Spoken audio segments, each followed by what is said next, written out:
Let's kick the shit out of pretentious linguistic slang playing assholes. Let's kick the holy fuck out of them. Let's just take them and knock the shit out of them. Okay, you know, you say don't compare, and then you say blah, blah, blah. Okay. When you're a truthful, faithful person, right? You can't be more truthful than the next person, and you can't be more faithful than the next person, right? So you don't compare.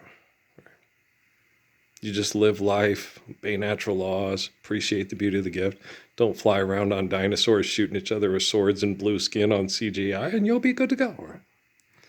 But you get people, you say this and that. Look, um, when you're not being faithful and you're being selfish and aggressive and competitive, and you compare yourself to me, I'm going to kick the living fuck out of you because I have no desire to compete with you. I have no desire to kill you. I have no desire to fight with you over what we need and put everything that we need at risk because I want to be better than you. Okay? So don't compare, asshole.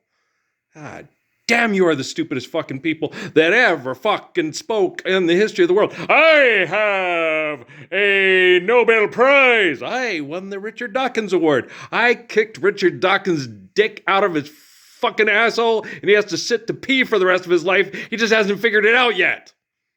Thank you. Okay. I said what I was going to do, and I did it, right? Okay. gone, and done did that thing down all right? So, y'all motherfuckers is trifling.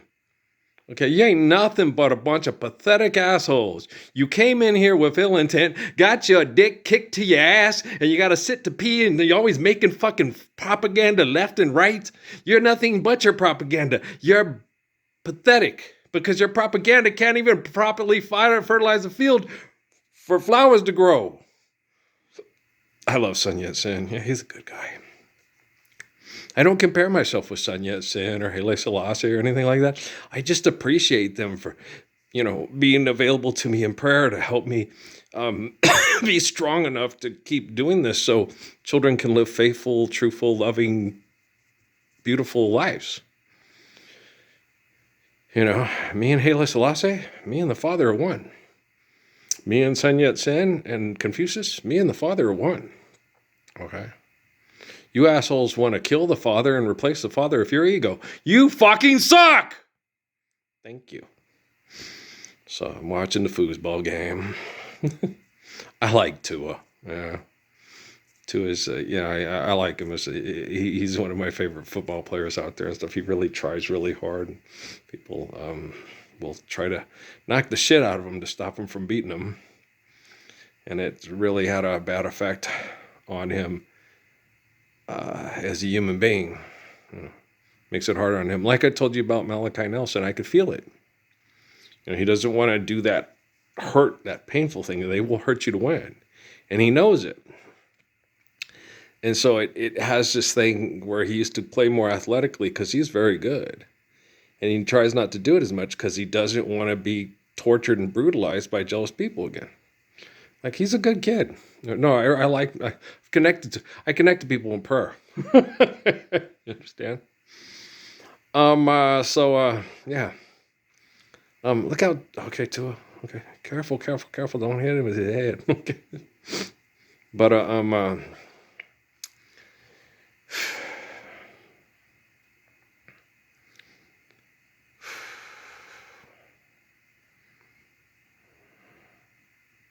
that Jalen Ramsey? Yeah, it is. Okay. He's a good football player. He gets a little emotional. Careful. Yeah, after you hit him, try not to hurt him. Okay. Oh, okay. It's because Cameron he ran into Cameron Hayward. He ran into Dan Saliano. I was like, what happened when you look back in the replay? He was coming right behind him, and Hayward. That's like slowing down a 13K in front of a Volkswagen like that when that happened to me. I was pissed at that guy. He came out, saw me coming, and pulled in front of me, but he stopped. I was like, no, you don't see nobody coming, just go. I have a 13K with 10,000 pound pallet on it. Just go. You can't make me stop short. Just keep going. I was mad. I almost jacked. I was so pissed at that guy. I was like, man, I did not want to explain to your mom how I dropped 10,000 pounds on top of your head because she was being stupid. Like truck drivers in New Mexico, especially. Good God, you know. I guess I'm going left. I guess I'm going right. You can't just pull out in front of a big vehicle and expect it to be able to stop on a dime like it's a fucking Volkswagen, you know. And that's the thing is, you have to be, you know, when you're around vehicles that big, I know you don't want to get stuck on a school bus or whatever, but you've got to understand that is a big vehicle that as soon as it starts moving, it takes longer to stop and it's bigger than you. And that's the whole thing. Like if they had Trump when he was talking about those little cars and they're not legal in the United States, it's like, yeah, there's a reason why they're not legal in the United States. Because of the lawsuit laws and stuff. In the United States of America, if it is cheap to be unsafe, they'll continue to be unsafe. And in Europe and other places, it's like, you're stupid enough to do that in front of a big truck or a bus, you deserve to die. Okay. So the legalities in Europe are, you know, like they don't have the handrails and stuff, because if you do that, you fall off with you dumbass. And that's how they are in Europe's laws for lawsuits and manipulation of stuff are different than the United States. United States, it's like, you know, who's the dumbest fucker in the whole world? Well, let's pretend, you know, let's base it off the dumbest fucker in the whole world. In Europe, it's like, if you're that fucking dumb, you don't deserve a lot of money, you deserve to die. Okay? That's the difference between lawsuits in Europe and lawsuits in the United States. If you're as dumb as fuck and you're willing to get hit by a semi, we'll get you $13 million. In Europe, if you're as dumb as fuck and you're willing to get hit by a semi, you deserve to die. And the guy in the semi should not try to stop. He should just run you straight over so he doesn't end up wrecking and ruining his load and killing himself in the process. It's the Autobahn, you know. There's a huge difference between European perception of traffic safety and stuff like that as opposed to the United States. Neither one is better than the other. They're both insane. Okay? Park cars, bars and wars and wars, care share, giving credits need built. They're both insane. They're both stupid. It's just, here's how stupidity is in effect. Rex is in effect, Joe. Rex is in effect because I'm a wreck and I'm a wrecker. And, you know, so, oh, go, baby. Oh, go. Okay. Who's number? Oh, that's Metcalf. Okay. Let's say. And so, that's a thick receiver. He kind of reminds me of Juju. But Juju plays for the, whatchamacallits now. I think Metcalf might be a little quicker. That tight end is a load. As a big boy. Yeah, as a defensive back, you have to take him low. If you can't tackle him otherwise. With Jones, when he hit him and knocked him at this. Yeah.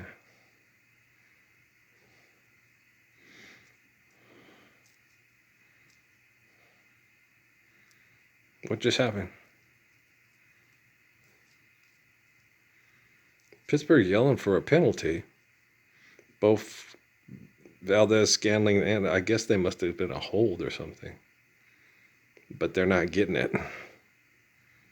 Let's see. What happened? What happened?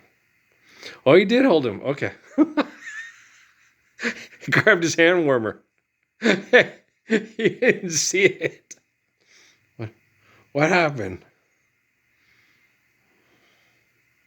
Oh, there was a penalty. I don't know what was it. Oh, there's 12 men on the field. Okay, but that's a penalty they got. The one that I think they were yelling for was, because it's old Aaron Rodgers. You know him. He sees something. He's, hey, snap it now. Come on. You know how he is. That man gets more penalties off of other people. He's real good at doing that. You got to be aware of that when you're playing against somebody like that. You know, you gotta get caught with your backfield motion if Aaron Rodgers is playing. He's gonna open.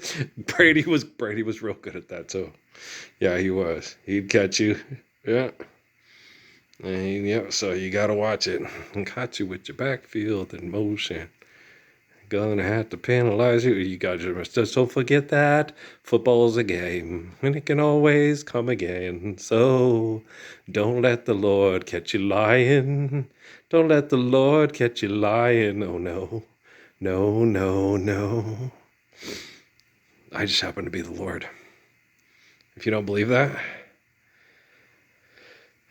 I caught you with your backfield in motion.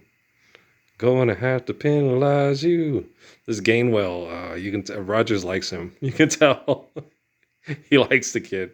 He gets his second most receptions to Gainwell. You can tell he likes him.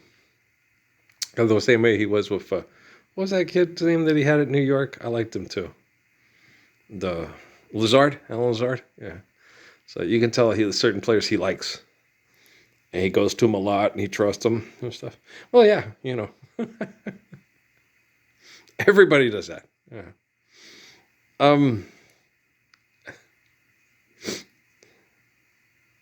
I had that when I played that one year in Wyoming. It was, well, I liked them all. I trust them all. Go across. I like Tony across the lane, cutting to the basket, and same with John, Charlie in his spots, and Ray in his spot. The other two guards did not. He picked it off. They did not. They didn't play well with us. They would not get to their spots. They wouldn't do. There was a lot of things that they didn't do, and it was frustrating for me because I wanted them to, get open, get to spots, do things that were within the flow of the game, and the other kids did. John and Tony and Ray and Charlie did, but Jimmy and Chris and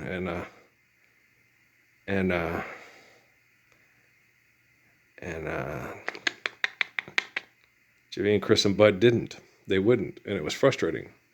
Well, because I liked that, because they were good players. Jimmy and Bud were good, and Chris was good. Chris was quick and athletic, but they just wouldn't do things that went within the flow of the game that helped put people in situations for others to score. Me and Charlie and John and Tony did, but the other three didn't. They did the offense. They did everything the coach told them to do, but they wouldn't do things that you just keep going. I mean, to me, basketball is just like perpetual motion, and you just keep, it's perpetual motion. Yeah, it's fun. That's why I like basketball, and so it's perpetual motion. I was out there and I was talking to somebody. I don't know who it was. Somebody about dancing. And I was like, no, you don't want to do ballet because ballet is unhealthy. It's not good for you. It's like UFC fighting and boxing and other things that, people train for, and it's wrong. You do not train and beat the shit out of other people and have yourself get the shit beat out of for other people's entertainment to show that you're strong or a success. You do not stand on your tippy toes and jump up and down and land on your toes. No. It's not healthy. It's not good for your body. It's not good for your legs. It's just not good. It can be very beautiful and graceful when they do it, yes, but it's not good for you. And so when you do things, make sure that it's healthy and it's good for you. Boxing is not good for you. Okay? UFC fighting is not good for you. Okay? Beating the hell out of another person is not good for you. It's not good for you psychologically, mentally, and emotionally. I can kick the shit out of just about any of you, but I don't want to because I love you. Okay? But my endorphins and the energy that goes through my body, you come up and try to sucker punch me and I move and I don't even feel it, then I'm going to sit there and go, please don't, because I don't want to take your liver and shove it into your lungs. Just, wait. I've never had to. Oh, no, I did. When I was moving my grandpa's bench out of the thing, and so there was a couple of things when I just, and did I used the key and the chi to move or do things that I needed to do. But it's very rare. Most of the time I'm exhausted and tired, like when I'm cutting the things for the harvest. No, I get tired and I'm exhausted. But when I have to do something because I know it needs to be done and I love people, oh yeah, it'll get done. All of a sudden it's like, what just happened? Only when I need to. Don't be the reason I need to. Okay? We don't have to anymore. That's what's nice about this. I don't have to do like King David did with Goliath. I don't. This is more like Jesus with the Romans, but it's different because Jesus didn't have quantum computing and artificial general intelligence, and I do, and he knew that. Life's eternal and grace is infinite. He's talking to me. I'm talking to him. Okay. So we did not want this to be this way, and we did not want this outcome. So this is good job, Metcalf. Good job, guys. Steelers are playing much better. That's good to see in the second half because if they're going to go on the playoffs and win, they're going to have to be playing better than they've been playing so far. So that's nice. This is nice to see. So, okay. The Dolphins are out of it, and and their little, looks like Mark Anthony's brother coach is going to get fired. More than likely, yeah. You have to, yeah. We all can't win. Don't worry about it. He's a millionaire. He's going to get fired. He's a millionaire, guys. Millionaires get fired.